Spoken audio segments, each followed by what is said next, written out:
The camera fades in slowly to the image of Buckingham Palace. The golden gates glimmer under the soft London light. But the calm exterior hides something dark, a power shift that no one expected and few truly understand. What if I told you that two of the most famous royal figures, both born into privilege, both sworn to serve the crown, have now been quietly erased from the inner circle of royal power? Not by public scandal this time, not by exile or shame, but by the stroke of a pen, a constitutional act that strips them of their final link to authority. Before we continue, please hit the like button, subscribe to the channel, and turn on the notification bell for updates. Prince Harry and Prince Andrew. Two men whose lives once revolved around royal duty. Two names now whispered with discomfort in the same breath. Both excluded from one of the most sacred and powerful positions in the monarchy, the Councilors of State. At first glance, it sounds technical, a mere bureaucratic adjustment.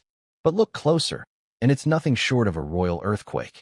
Because being a Councilor of State isn't ceremonial. It's the beating heart of royal continuity.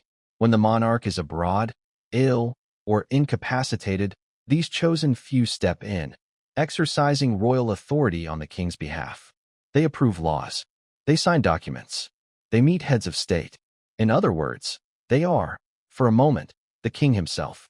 So ask yourself, what does it mean when the monarch's own brother and his own son are barred from that privilege? Is it just punishment for past sins? Or is there a deeper fear, a quiet dread that giving either of them power, even symbolic, could unravel the entire royal institution? For the first time in modern history, we're watching a monarchy redraw its own map of trust.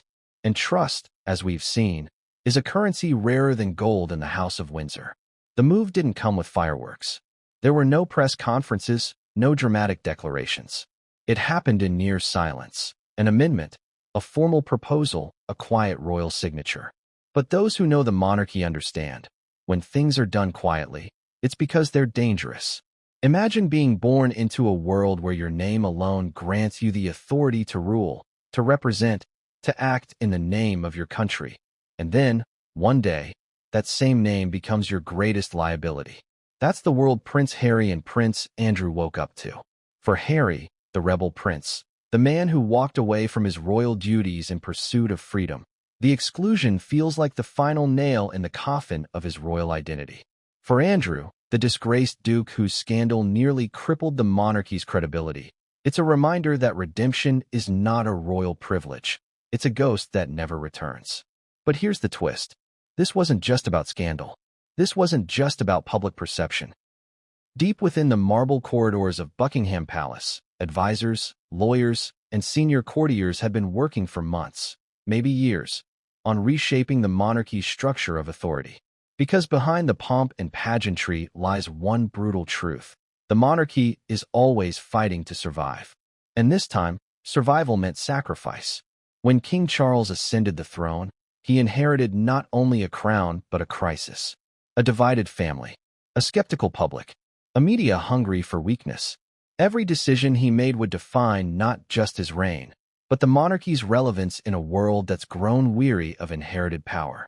So when the question arose, who would stand in for the king should he be unable to perform his duties, the answer became a test of judgment, loyalty, and vision.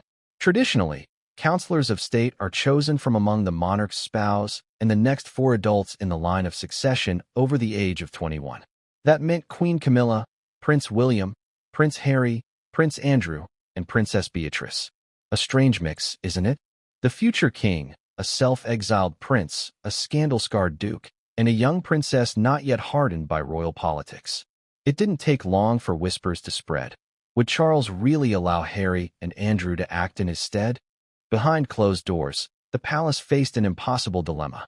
Excluding them risked accusations of cruelty and division. Including them risked embarrassment and possibly constitutional chaos. Because imagine the scene. King Charles abroad on state business, and his representative back home in the UK. Prince Harry, the man who'd publicly accused the institution of racism, leaked family secrets, and sworn to protect his family from royal life. Or Prince Andrew, stripped of military honors, accused of associations that the monarchy desperately wants to bury in the past, representing the king in official duty. It was unthinkable. And yet, under British law, unless action was taken, that was the rule. So the palace moved swiftly, discreetly, legally. The king made a formal request to Parliament to add 2 new councillors, Princess and Prince Edward.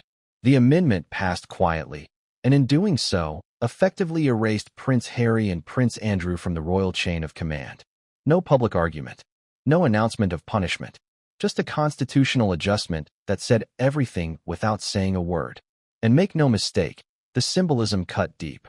Because to be excluded from royal duty is one thing, but to be excluded from the very structure of power, to be legally removed from standing in for the sovereign, that's exile in a velvet cloak. It's polite banishment dressed as reform.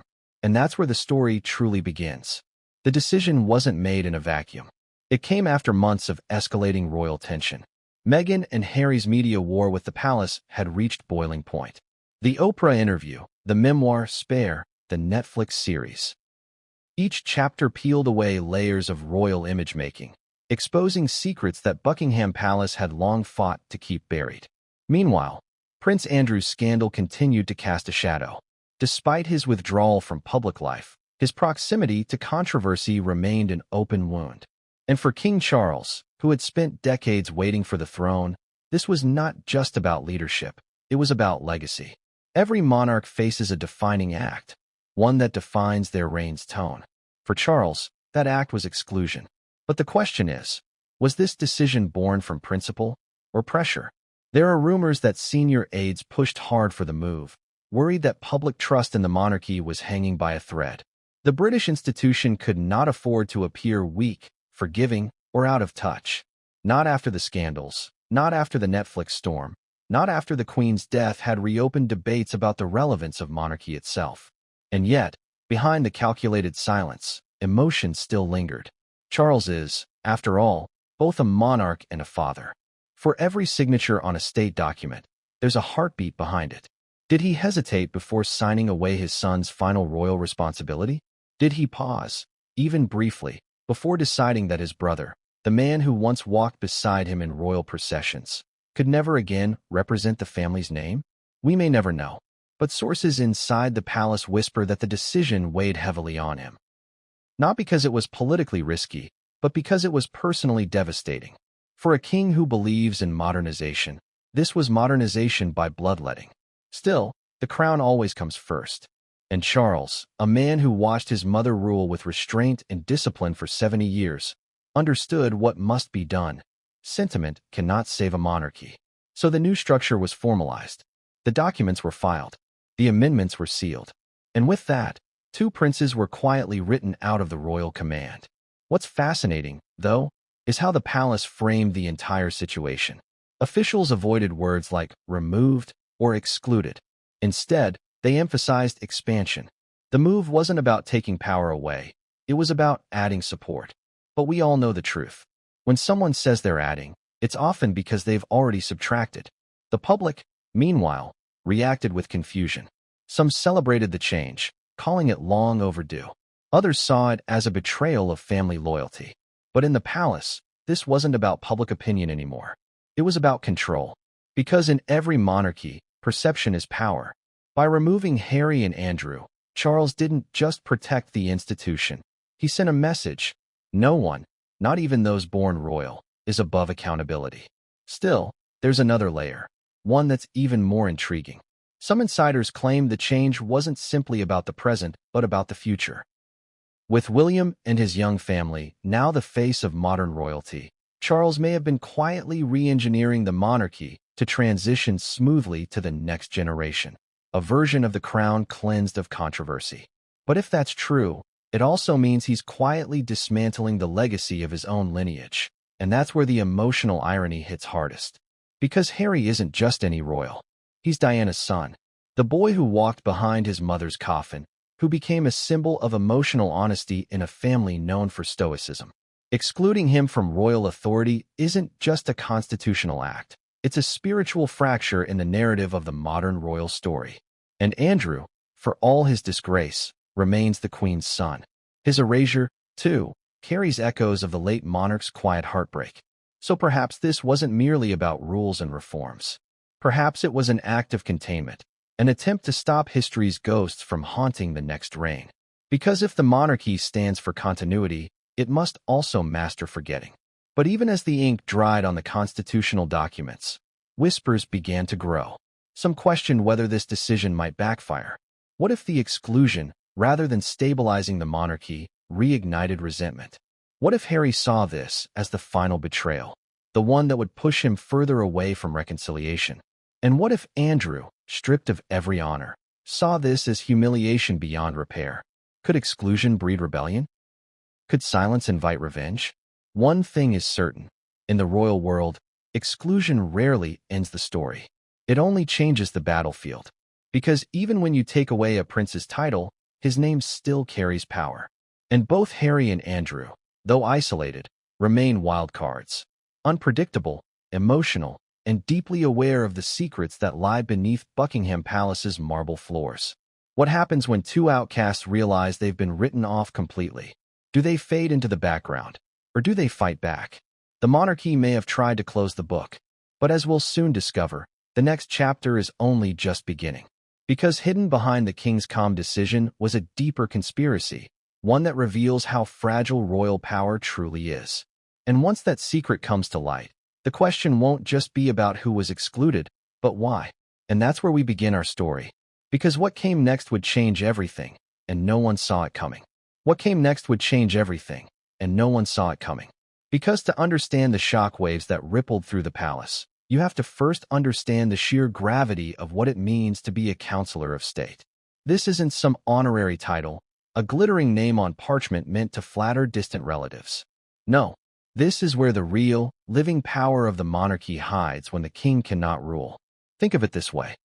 When the monarch travels abroad, falls ill, or faces unforeseen restrictions, the kingdom doesn't pause. The government still needs decisions, signatures, and orders. In those moments, the councilors step forward, not as advisors, but as stand-ins for the crown itself. They sign bills into law. They authorize meetings with world leaders. They carry the weight of the king's authority in their signatures. For a few fleeting hours, they are the monarch. So when King Charles struck out two names, two men who once stood shoulder to shoulder with him on royal balconies, he wasn't just trimming titles. He was reconfiguring the machinery of royal power. Here's the thing most people don't realize. The Councilor of State system isn't just symbolic monarchy. It's the contingency plan that keeps Britain from falling into chaos should the sovereign be unable to govern. In theory, even the smallest decision, say, approving a trade deal or appointing a bishop, requires royal consent. Without it, the government stalls. That's how delicate the balance is. So when Charles asked Parliament to adjust the list, the British Constitution shifted ever so slightly. The public saw headlines about streamlining, but those in the know? They understood that an invisible door had closed forever on two princes. Now, here's where it gets almost cinematic.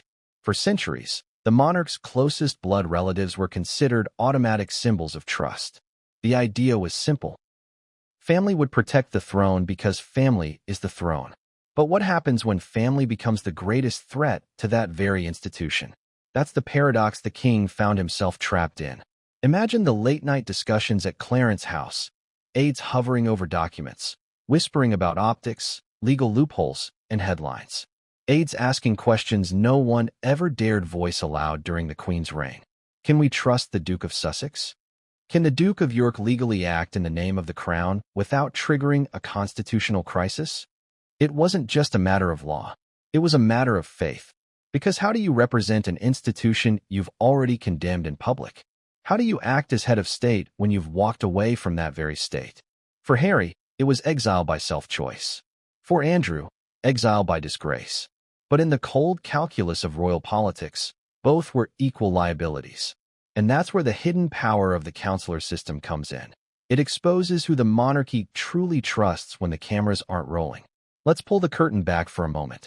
The current system dates back to the Regency Acts, laws passed in the early 20th century to ensure continuity if a monarch became incapacitated. The logic was simple yet terrifying. If the king or queen cannot reign, someone must. And those someones must be trustworthy enough to hold that power without seizing it. Trust. That's the key word. Now, think about it.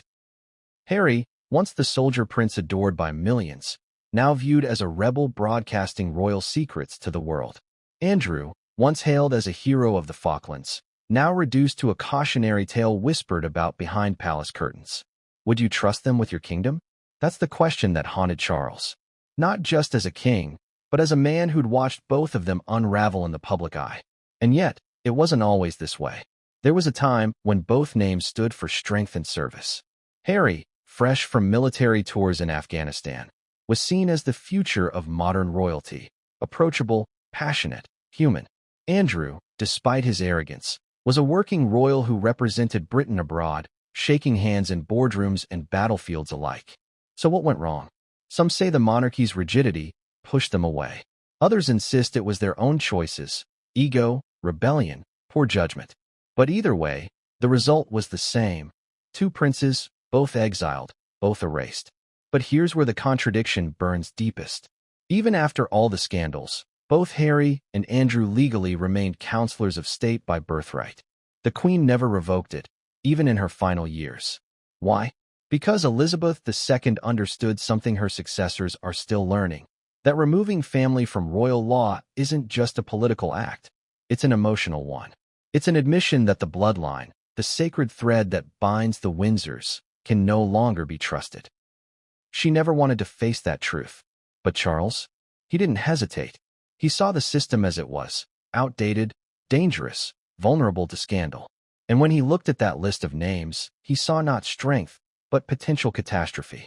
Imagine this scenario. The king is abroad, meeting foreign leaders, when a constitutional emergency hits, a crisis requiring immediate royal assent. The palace phones Montecito. The line rings. Harry picks up. Can you imagine the political explosion if the Duke of Sussex, living in California, were to sign documents in the king's name, while simultaneously producing content for Netflix criticizing the very monarchy he's acting for?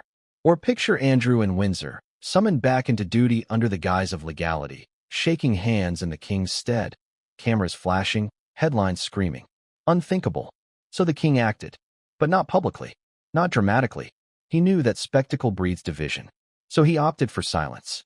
Behind closed doors, royal lawyers crafted the language. Instead of removing names, they expanded the list. 2 new counselors, Princess and Prince Edward. It sounded harmless, even generous. But the truth was far colder.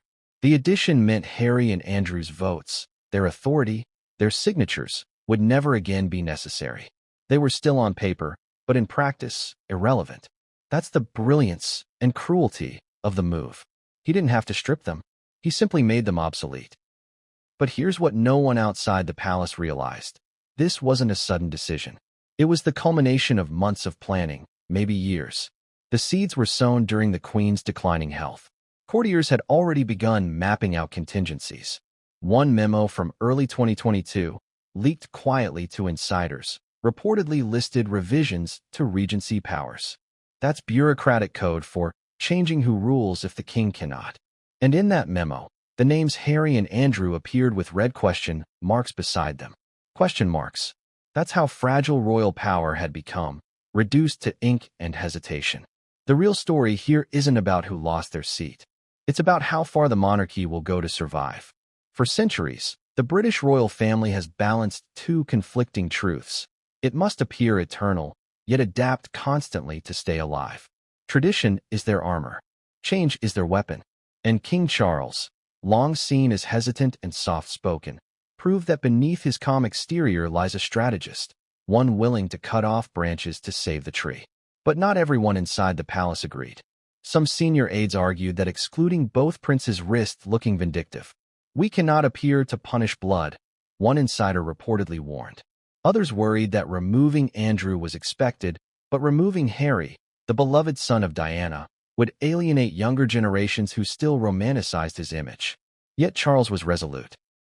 He'd spent decades living in the shadow of family chaos, Diana's televised confessions, his own scandalous phone calls, the endless criticism of Camilla. He knew one thing. Family drama destroys monarchies faster than revolutions. So he did what no one expected him to do. He turned family into formality. By rewriting the line of authority, he signaled something subtle yet seismic. The monarchy isn't a family anymore. It's an institution, and institutions have rules. Still, behind the constitutional order, human emotion lingered like smoke. Palace staff noted the king's mood in the days leading up to the announcement: quiet, heavy, reflective. He spoke often with his private secretary, rarely smiled, and canceled several informal engagements. He was once the queen's pride, the dashing naval officer, the charming prince who flew helicopters into danger zones and smiled his way into headlines. But the story of Prince Andrew, the Duke of York, is no longer one of bravery or charm. It's the story of a man who fell from the highest heights of royal favor to the deepest depths of disgrace. And the fall wasn't sudden.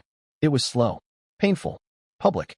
What happens when a man born into privilege, surrounded by applause, begins to believe he's untouchable? What happens when the institution that built him becomes the one force to destroy him?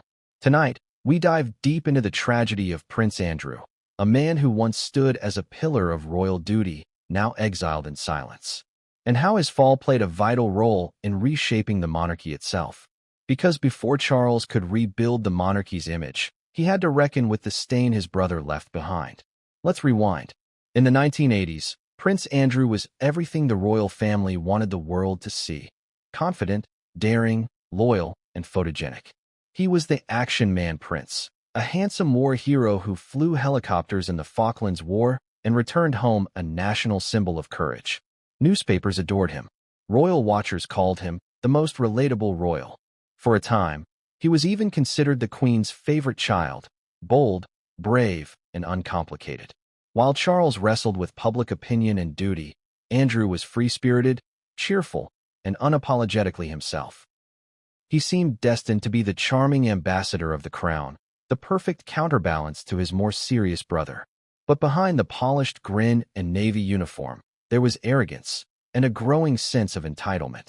Andrew loved the attention, the glamour, the travel, the company of the rich and the powerful. He was drawn to luxury like a moth to flame. While Charles studied philosophy and landscapes, Andrew was attending parties in Manhattan, rubbing shoulders with billionaires, celebrities, and questionable business magnates. At first, the palace brushed it off as youthful exuberance. But the pattern grew darker with time. The prince became known as Air Miles Andy for his extravagant globetrotting. He'd take royal aircraft for personal trips, attend lavish events, and bask in the glow of privilege. But there's a thin line between royal glamour and public resentment, and Andrew crossed it more than once. Still, even these excesses might have been forgotten had he not befriended one man whose name would forever destroy him: Jeffrey Epstein. Epstein, the billionaire financier, the criminal, the predator.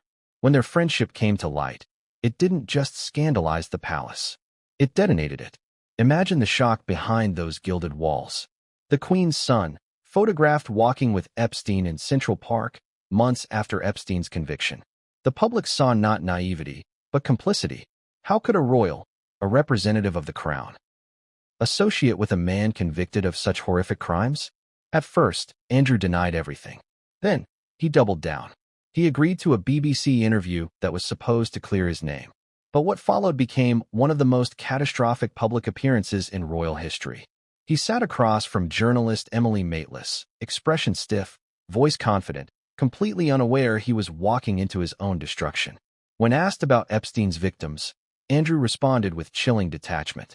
When pressed about his alleged encounter with Virginia Giuffre, he claimed, almost absurdly, that he couldn't have been there because he doesn't sweat. The nation watched in disbelief. The palace went silent. And overnight, the Queen's once proud son became a national disgrace. Within days, his royal roles were stripped, his patronages severed, his military titles gone. The monarchy, that careful machine of image and control, went into damage mode. Press officers worked around the clock to limit the fallout. Insiders spoke of containment. There were whispers that the Queen herself, torn between duty and motherhood, wept privately. Because for all her devotion to duty, Elizabeth loved her son deeply. To see him fall, to see him publicly ridiculed, was agony. Yet she knew the crown's survival demanded sacrifice. And so, she did what monarchs must. She let the institution devour her own blood. Andrew retreated to Royal Lodge, his grace and favor residence near Windsor. Once a place of laughter and family barbecues, it became a gilded prison. No more public duties. No military ceremonies. No speeches. Just silence, punctuated by tabloid headlines and whispers from former friends who no longer returned his calls. The public had spoken, and the verdict was merciless. But the damage ran deeper than scandal. Andrew's disgrace didn't just destroy his image, it wounded the monarchy itself. Because for decades, the Windsors had relied on a fragile illusion that they were moral arbiters, symbols of integrity. Andrew's scandal shattered that illusion. Polls showed plummeting trust in the monarchy. Commentators openly questioned the family's moral compass. Protesters began showing up outside royal events with signs reading, "No more secrets." And in the shadows, Prince Charles, then still waiting for the crown, was taking notes. He saw the fallout, the chaos, the media's hunger for blood, and he realized something painful. The monarchy could no longer survive on sentiment. It needed discipline. It needed distance. So when he became king, and the question of councilors of state arose, there was no hesitation about Andrew's fate. To reinstate him, even symbolically, would be suicide. Imagine the outrage if Prince Andrew, the man accused of such vile associations, were to sign royal documents, act on the king's behalf, or appear in public as the monarch's representative. It would destroy the credibility Charles was struggling to build. And so, the decision was made, not out of vengeance, but necessity. Andrew's name stayed on the list, but his power was gone. Permanently. The king didn't need to say it aloud. The silence said everything. But here's where the story twists again. Even in disgrace, Andrew didn't see himself as finished. He believed, truly believed, that time and the loyalty of his mother would redeem him. Friends say he was convinced he'd be brought back into the fold once the queen's grief had passed. And maybe, just maybe, that might have been true. Because despite the scandal, despite the damage, Queen Elizabeth reportedly hoped her son might quietly resume limited duties one day. Her maternal instinct never fully died. She saw him as foolish, not wicked, naive, not evil. But fate intervened. Her passing ended any hope of his return. Charles, upon taking the throne, wasted no time making his position clear. Andrew would remain excluded. Not punished, not imprisoned, but erased. The message was unmistakable. The age of royal indulgence was over. Behind closed doors, the king's advisors worked to ensure Andrew's visibility was reduced to zero. His security was reviewed. His public funding scrutinized. He was advised to maintain a private life. Some insiders whispered that Andrew pleaded for a path back, even a ceremonial role, anything to feel useful again. But every request hit a brick wall. He was radioactive. Even his siblings kept their distance. Princess, and, ever pragmatic, told friends she felt sorry for him but couldn't defend him. Prince Edward, polite but cautious, avoided public comments. And Charles, the man who once shared a childhood with Andrew in palace corridors, now saw his brother as a living reminder of what unchecked privilege could do. But the Duke of York didn't take well to silence. He began making discreet moves, quiet visits to friends in the military, informal dinners with old allies, even whispering to journalists about truths yet untold. Some say he felt betrayed by the very institution he'd spent his life serving. Others say he simply couldn't accept irrelevance. And here's where the irony deepens. In exile, Andrew became obsessed with image, not redemption, but legacy. He began compiling documents, letters, and communications he believed would clear his name. Sources claim he commissioned private reports, interviews, even legal advice, hoping one day to publish his own account. Imagine that, a disgraced prince planning his own defense, alone in a Windsor estate, convinced that the world had gotten him wrong. But the palace wasn't waiting. Behind the scenes, the king's team kept close tabs on Andrew's activities. They couldn't risk another explosion. After all, the monarchy was entering a fragile new era, and the king needed every ounce of credibility to steer it through. Any misstep by Andrew could reignite the firestorm, and Charles knew it. So when the Councilor of State reform came up, it wasn't just about optics. It was about control. Removing Andrew's potential authority ensured there'd never be another constitutional scandal attached to his name. In royal terms, it was a mercy killing. He was still family, but he would never again hold power. And yet, deep inside the palace, a different kind of fear began to grow. a fear that Andrew's bitterness might push him into dangerous territory. Because when a man loses everything, he becomes unpredictable. Would Andrew seek revenge? Would he speak? Would he expose the family's private dealings to reclaim dignity? Some claim he already tried. That a series of quiet leaks to sympathetic journalists originated not from Harry's circle, but from Andrew's. Reports about private tensions between Camilla and senior courtiers. Whispers of disagreement between the king and queen over who should attend key state events. Little seeds of chaos, planted in gossip columns and sources close to the Duke. Coincidence? Or strategy? Whatever the truth, one thing became clear.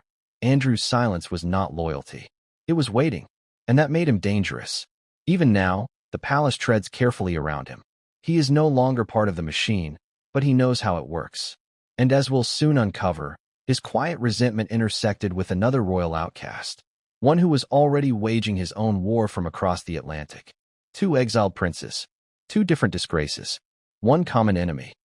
The institution that abandoned them. Because while Andrew nursed his humiliation in Windsor, Harry was preparing to light his own fire in California, and the blaze would reach the very heart of the monarchy itself. But before their paths collided, the world needed to understand one thing. The monarchy doesn't simply punish its enemies. It erases them. And Andrew's erasure was just the beginning. Because when the king turned his gaze westward, toward the son who'd traded his titles for freedom, he knew another exclusion was coming. And this time, it wouldn't just shake the monarchy. It would threaten to break it. He was the golden boy, the smiling, mischievous prince who made the monarchy seem human, the soldier who fought beside ordinary men, the son who carried his mother's spirit in his eyes. But behind that image, behind the charm and laughter, was a storm that had been brewing for decades. Prince Harry wasn't just born into royalty. He was born into contradiction. A boy shaped by both privilege and pain, duty and rebellion, love and loss. And when the palace walls began to close in, he didn't just walk away. He tore the doors off their hinges. But what drives a man to abandon a life that billions would die for? What makes a prince turn his back on the crown, his country, and his own blood? Tonight, we dive deep into the making of the rebel prince, the man who broke the crown from the inside. It began long before Meghan, long before Megxit, long before Netflix deals and tell-all books. It began the day a 12-year-old boy walked behind his mother's coffin as the world watched in silence. That image, the small boy, head bowed, following Diana's casket, burned itself into history. For the public, it was tragedy. For Harry, it was trauma. He lost not just his mother, but his anchor. And the royal family's response to his grief was as cold as the marble floors of Buckingham Palace. There were no tears in public, no comforting words, just the royal mantra, keep calm and carry on. But Harry didn't carry on. He buried it. Years later, he would admit that he shut down emotionally, unable to process what had happened. My mother's death left a hole inside me, he confessed in an interview. But what he didn't say then was that hole would eventually swallow everything. The family, the duty, the legacy. The boy became a man the press couldn't get enough of. Harry was spontaneous, unpredictable, fun. He wasn't stiff like his father or serious like his brother. He was real, and the public adored him for it. He danced with locals in Africa. He cracked jokes with veterans. He gave the monarchy something it hadn't had in decades, authenticity. But the same qualities that made him lovable also made him volatile. Harry struggled under royal expectations. Every move was scrutinized, every mistake magnified. He wanted to be ordinary, but he was trapped in a family that worshipped image over emotion. He found purpose in the army. For a while, it saved him. The uniform gave him identity. The battlefield gave him anonymity. Among soldiers, he wasn't a prince. He was just Captain Wales. And he thrived. But the war ended. The noise faded. And the emptiness returned. Then came Meghan. From the very start, their relationship wasn't just love. It was rebellion. Meghan represented everything the monarchy wasn't. Outspoken, independent, American, biracial, self-made. She wasn't molded by palace protocol. She challenged it. And Harry loved her for it. But love in the royal family is never simple, especially when that love threatens the system itself. Their courtship was a whirlwind, fast, emotional, unapologetic. The media adored it at first. Modern love, the headline screamed. But behind the smiles, trouble brewed. The British tabloids turned vicious. Old wounds reopened. The coverage became cruel, coded, and at times overtly racist. And when the palace failed to defend Meghan, Harry made his choice. He wouldn't let history repeat itself. In his eyes, the institution that failed to protect his mother was now failing his wife. The same silence, the same indifference. And this time, he wouldn't play along. So, he and Meghan did the unthinkable. They walked away.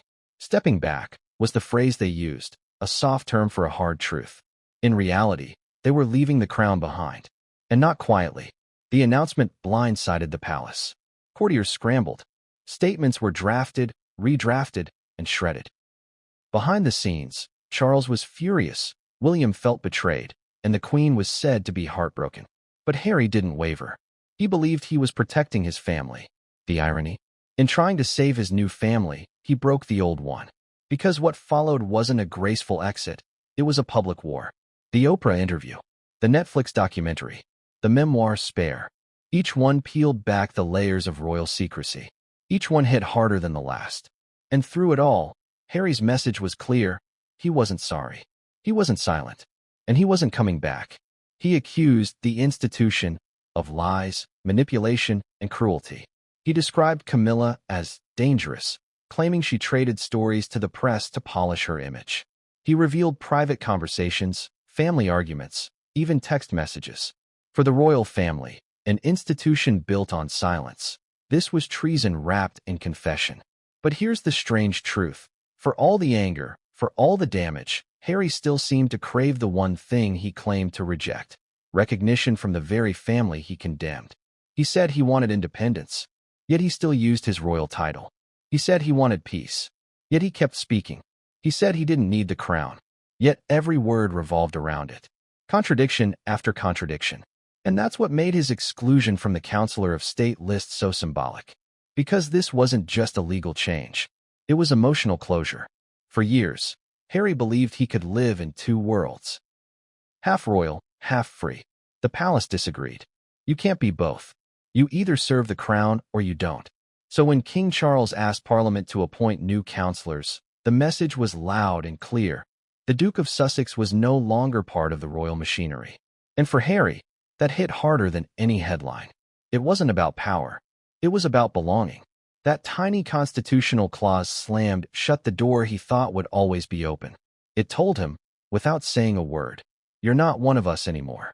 Imagine being born into a family where your grandmother ruled a nation, where your father is the king, and realizing one day that you no longer have a role in that legacy.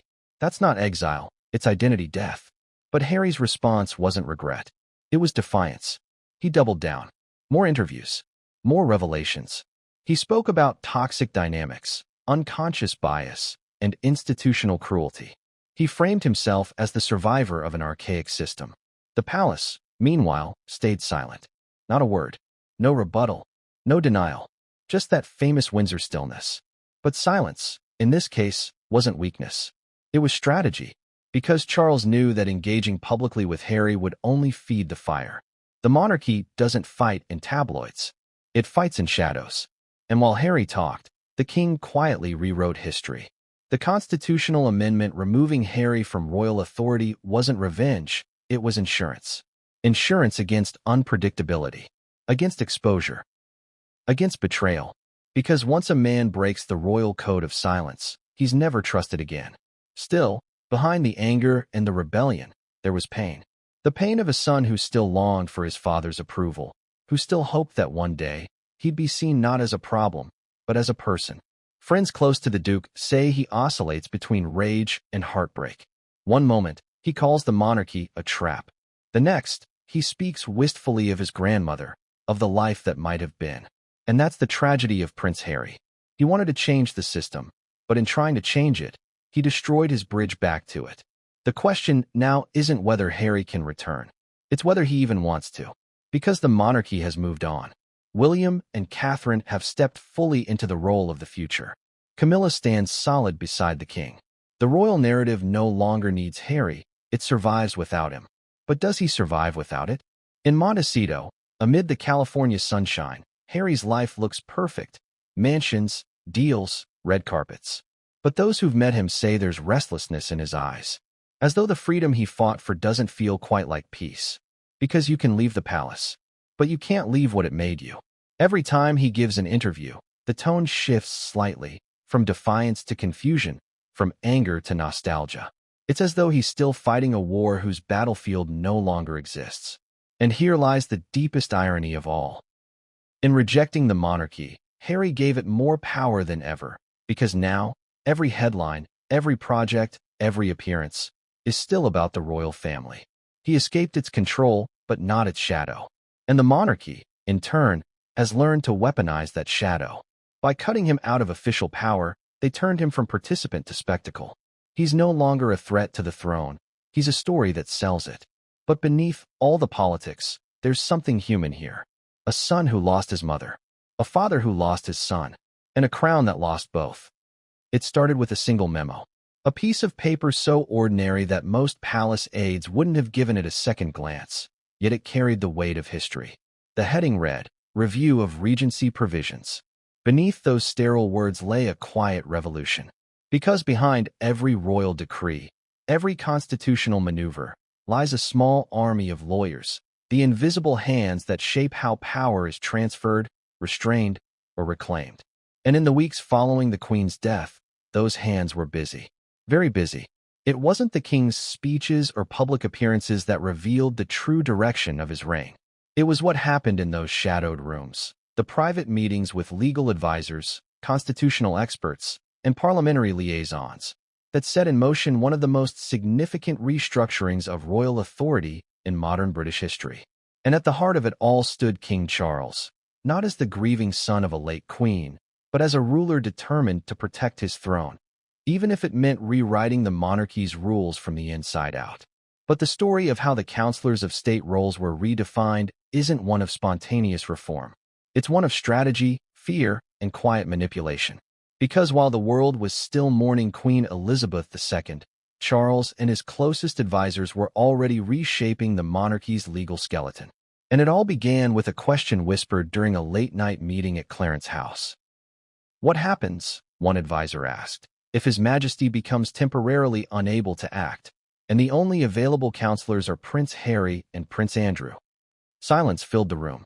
The king didn't answer immediately, but those present say the look in his eyes said everything. This was the nightmare scenario, the one thing the monarchy couldn't afford. A rogue prince in California and a disgraced duke in Windsor, both legally empowered to act as the king. That couldn't stand. So the king did what monarchs rarely do. He called in the lawyers. Enter the palace legal team, an elite circle of constitutional advisors and specialists in royal law, known internally as the Grey Shields.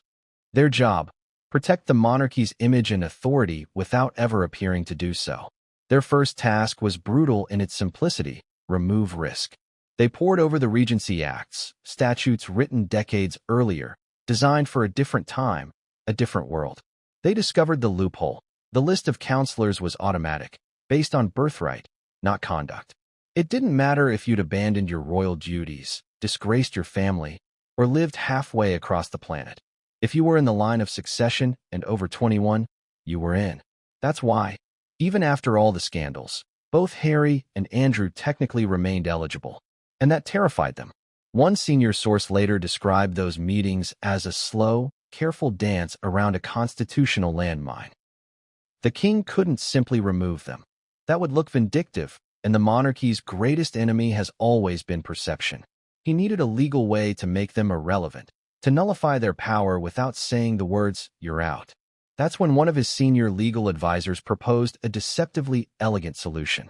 "Your Majesty," the advisor said softly, "we don't need to remove anyone. We can simply expand the pool." A pause. The king leaned back, thoughtful. Meaning we add counselors, loyal ones. That way, the balance of authority shifts. The problem solves itself quietly. It was brilliant. A surgical fix disguised as reform. And just like that, the plan began to form.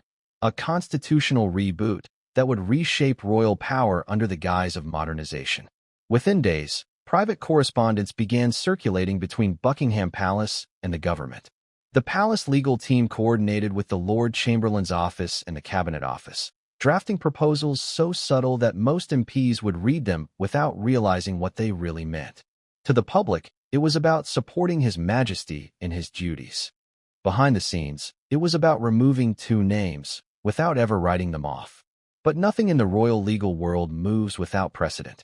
The team combed through historical archives for past instances where councillors had been adjusted. They found only a handful.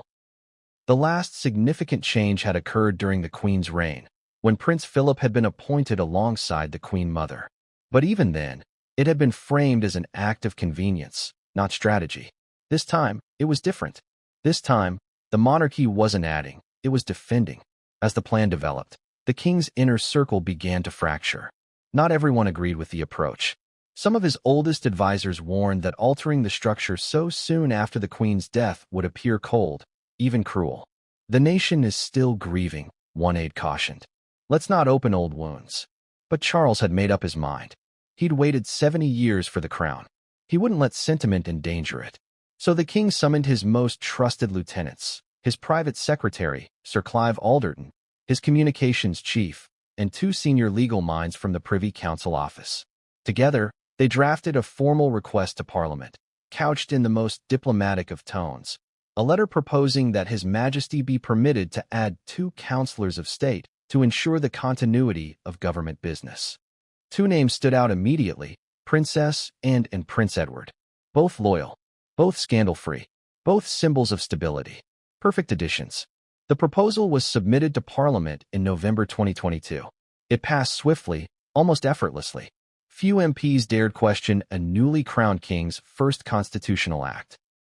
And in that quiet moment of approval, Harry and Andrew's last shred of royal authority vanished. But what made this move so fascinating wasn't just its legal finesse, it was how deeply personal it was. Behind the curtain of constitutional language lay raw emotion. The king wasn't just protecting the monarchy, he was protecting himself. Because let's be honest, Charles's reign began under pressure. He was stepping into a world that adored his mother and still blamed him for her pain. He needed to show strength, discipline, distance. By rewriting the structure of royal power, he was sending a message to Britain and to his family. This is a new era. My era. But the ripples of that decision didn't stop at Westminster. Inside the palace, the fallout was emotional. Some courtiers, particularly those who had served the late queen, were uneasy. They'd watched her navigate decades of family crisis without rewriting the laws of the land. She believed time and silence solved everything. Charles's approach was different. He believed silence could only work when paired with action. He wasn't just his mother's son. He was his own king. Still, even as the paperwork was finalized, there were quiet whispers about influence. About who, exactly, had the king's ear during those crucial weeks. Because while the legal process looked official, the emotional push seemed to come from somewhere closer. Someone inside the palace, someone persuasive, strategic, and quietly powerful. The queen consort, Camilla. It said she was instrumental in pushing the idea forward. Not because she sought power for herself, but because she understood optics better than anyone. She knew that the monarchy's greatest weakness wasn't rebellion or scandal, it was confusion. She'd lived through years of being painted as the villain. She understood how fast public opinion could shift, and she was determined to ensure the king's reign would not start in chaos. Insiders recall her gentle but firm advice. Darling, this isn't about punishment. It's about protection. Charles listened, because he always listens to her. And from that moment on, the legal plan had not just a signature, it had purpose. But here's where it gets even more intriguing. While the world believed this was a neat, constitutional adjustment, the truth was more delicate. The legal team had faced a significant obstacle, precedent. There was no clear legal framework for neutralizing councillors without removal. That meant every step had to be choreographed with precision. Documents had to pass through the Privy Council. Draft wording had to be approved by parliamentary clerks. And every line had to be defensible in case the change was ever challenged in the future. Which raises a fascinating question. Were Harry and Andrew informed before the change was made? Sources differ. Some say they were notified quietly, through private letters. Others insist they found out the same way the public did. Through the press. If the latter is true, it explains a lot. The bitterness, the silence, The subtle digs in Harry's later interviews about being cut off without discussion. Either way, by the time the decision was announced, the machine had already moved on. The lawyers filed the paperwork. Parliament nodded its approval. The Crown's balance of power had shifted forever. But power, once shifted, rarely stays still. Because just as the king and his advisors were congratulating themselves on a clean solution, a new problem began to emerge, one that no legal team could contain. Inside the palace, whispers grew louder about leaks, sensitive documents, private discussions. Something, or someone, was feeding information to outsiders. And when investigators traced the origin, they were stunned. The trail didn't lead to a journalist. It didn't even lead to California. It led to someone much closer. Someone inside. Someone who wasn't supposed to know the plan in such detail. Someone who had everything to lose and nothing left to fear. Because the constitutional reboot, as it turned out, had awakened a sleeping enemy within the palace walls.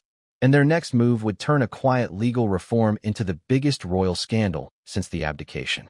They called it Operation Halo, a term so carefully chosen that only a handful of senior aides even knew what it meant. Officially, it was described in vague memos as a proactive communication strategy to support the monarchy during the transition of reign. But behind the polished wording was something much more ruthless, a covert, strategic campaign to protect the institution from implosion. Because after the Queen's death, the monarchy wasn't just grieving. It was bleeding. The scandals of Prince Andrew still lingered like a bad smell in the corridors of Buckingham Palace. Prince Harry's televised confessions and interviews had shattered the image of royal unity. Public trust was slipping, political pressure was mounting, and the media, always hungry for royal weakness, smelled blood. So, what do you do when your enemies aren't foreign governments or rival families, but your own kin? You build an army of silence. That was the true purpose of Operation Halo. To contain the noise, to control the narrative, and to make sure the world saw a monarchy unshaken, even when its foundations were cracking. It started with the king's inner circle, the firm within the firm. A handful of trusted aides, communication strategists, and former intelligence officers brought in to stabilize the crown's image. Their mission, identify threats, manage leaks, and neutralize dissent before it ever reached the front pages. The operation worked like a chessboard. Each move was strategic, every pawn disposable. Step 1. Isolate the sources of instability. Step 2. Manage the story before the story manages you. The sources were obvious. Two names, Andrew and Harry. Both unpredictable, both dangerous in their own ways. Andrew had his secrets, financial, personal, and deeply embarrassing. Harry had his platform, global, emotional, and relentless. If one represented scandal, the other represented exposure. And between them, they threatened to collapse everything Queen Elizabeth had spent 7 decades protecting. The first phase of Operation Halo focused on Andrew. Senior courtiers worked to quietly phase him out of visibility. The goal wasn't to destroy him. It was to erase him from the public mind. He would appear at family gatherings, but not in photographs. His presence at royal events would be downplayed, omitted, or cropped out entirely. Invitations would arrive late or accidentally be lost. The Queen's funeral was one of the few exceptions, because family optics demanded it. But after that, Andrew disappeared from the royal landscape almost completely. The media was briefed subtly. Friendly reporters were told that Prince Andrew remains out of the public eye as he continues to support the family privately. In truth, he wasn't supporting anyone. He was being locked away in plain sight. Next came Phase 2, the Sussex strategy. Harry and Meghan were different. You couldn't erase them. They lived in the spotlight. You had to counter them. Every statement, every Netflix revelation, every podcast episode. All of it had to be met with a quiet counter-narrative. Not through confrontation, but through contrast. The palace's motto became clear. We don't respond. We reposition. For every clip of Meghan accusing the royal family of bias, there'd be footage of Catherine comforting a child. For every emotional monologue from Harry, there'd be an image of King Charles shaking hands with the public. Every tear from California would be met with a smile from Windsor. Image versus emotion. And slowly, the public's focus began to shift. Because when you can't silence your critics, you make them look small. But there was a deeper layer to Operation Halo. One few outside the palace walls understood. This wasn't just about spin. It was about survival. For the first time in modern history, the monarchy faced a dual-front attack, one from within and one from without. From within, there were leaks, betrayals, and old loyalties breaking apart. From without, there were journalists, politicians, and activists questioning the very purpose of the crown. To fight both, the king authorized something unprecedented, the creation of a crisis intelligence unit. Staffed with former intelligence analysts and PR specialists, this unit monitored online sentiment, tracked leaks, and even conducted relationship mapping, identifying which royal aides might be feeding stories to journalists or to Montecito. Every morning, reports landed on the king's desk, lists of trending hashtags, names of journalists who might be compromised, summaries of ongoing narrative threats. It sounds paranoid, but paranoia in the palace isn't weakness. It's policy. Because as one senior courtier once said, the royal family doesn't fear war. It fears embarrassment. And nothing embarrassed the monarchy more than family disloyalty. Which brings us to one of the most shocking elements of this secret campaign, the containment file.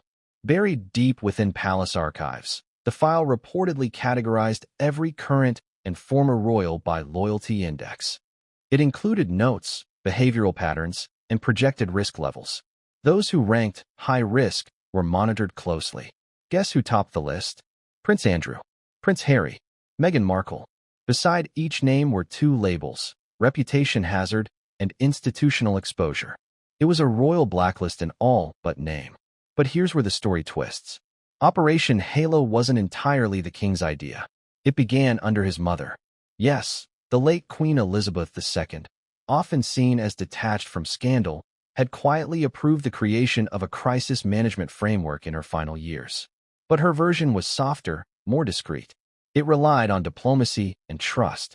Charles's version was sharper, colder, more strategic. He didn't just want to manage crises. He wanted to prevent them. And that meant ensuring that no rogue royal, not even his own son or brother, could ever again wield influence against the crown. So, while the legal team restructured the Councilors of State list, the communications team reshaped the monarchy's image in real time. Every public appearance, every headline, every photograph was part of a coordinated strategy. Even Princess Anne's increased visibility wasn't coincidence. It was calculated. The monarchy needed a new image of integrity, and Anne was the perfect vessel. Reliable, no nonsense, scandal-free. In fact, Operation Halo's internal documents referred to her as the shield. Edward was labeled the bridge, and Camilla the compass. Each one played their role perfectly. Camilla, in particular, became indispensable. Her calm presence and public grace softened the king's often stern image. But privately, she was one of the key architects of this campaign. She understood that optics, not laws, determine a monarchy's fate in the modern world. She told aides, "We cannot win arguments anymore. We must win moments." And that's exactly what Operation Halo did. But there was a problem. Success comes at a cost. For all its brilliance, the campaign created enemies. Inside the palace, some long-serving staffers grew uneasy with the manipulation, the secrecy, the constant monitoring. It didn't feel royal anymore, one former aide said. It felt corporate, like a brand protecting itself, not a family serving a nation. That unease turned into resistance.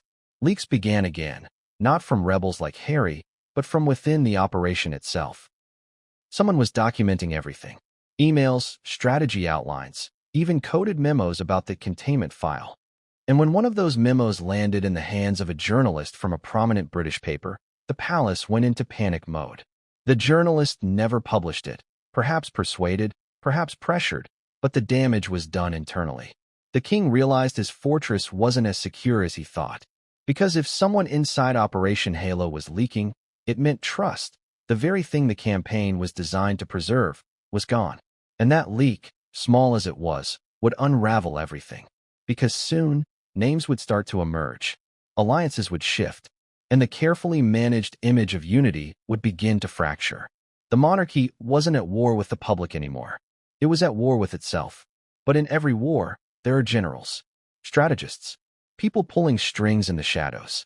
And in this war, one figure was beginning to stand out, a woman who had played the long game better than anyone. For years, she had been painted as the manipulator, the schemer, the survivor. But now, she was stepping fully into the power that history had denied her. Because while Operation Halo protected the monarchy, she protected something far more personal, her throne. And soon, the world would learn just how deep her influence went. Because what came next wasn't just politics. It was personal, and it began with her.